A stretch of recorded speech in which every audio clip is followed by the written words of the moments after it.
আসসালামু আলাইকুম ভিউয়ার্স, দেখছেন যে আজকে আমি আছি এখন বর্তমানে একটা ব্রিজের ওপরে, পুবাইল এলাকা, ঢাকা গাজীপুর পুবাইল এলাকা। আমি আছি আর আমার জামাই আছে নিরিবিলি প্রাকৃতিক পরিবেশে। দেখছেন খুব সুন্দর লাগছে, সে সাথে দেন ঠান্ডা খাচ্ছি, স্প্রাইট। ঠান্ডাতে ঠান্ডা আরও ভালো লাগছে। এই যে দেখেন নৌকাতে অনেক লোকজন যাচ্ছে, প্রচুর লোকজন। আর এই জায়গাটা আসলে অনেক সুন্দর একটা জায়গা, আবহাওয়া অনেক ঠান্ডা। জামাই কেমন লাগছে আপনাকে? আলহামদুলিল্লাহ খুবই ভালো লাগছে। জি, মেহমানের এতে কুটুম বাড়িতে সবাই এসে নাস্তা করে আসলাম এখানে ঘুরতে, ভালো লাগছে।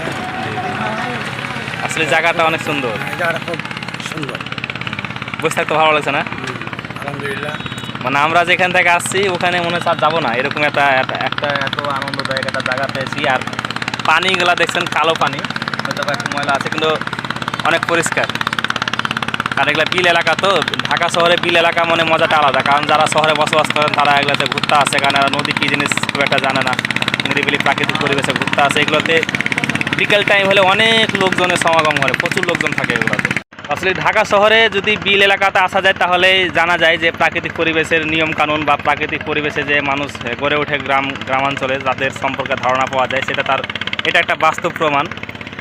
যারা পুবাইল এলাকাতে আসছেন তারাই জানেন যে গাজীপুর পুবাইল এলাকাটা কত নির্বিচ্ছিন্ন একটা এলাকা, প্রাকৃতিক পরিবেশ। আর এখানে যে পরিবেশ আমরা আছি, এখানে দেখেন একবারে বিশুদ্ধ অক্সিজেন। কারণ শহরে তো একবারে মানে অক্সিজেন তো নয়, সব কার্বন ডাই অক্সাইড।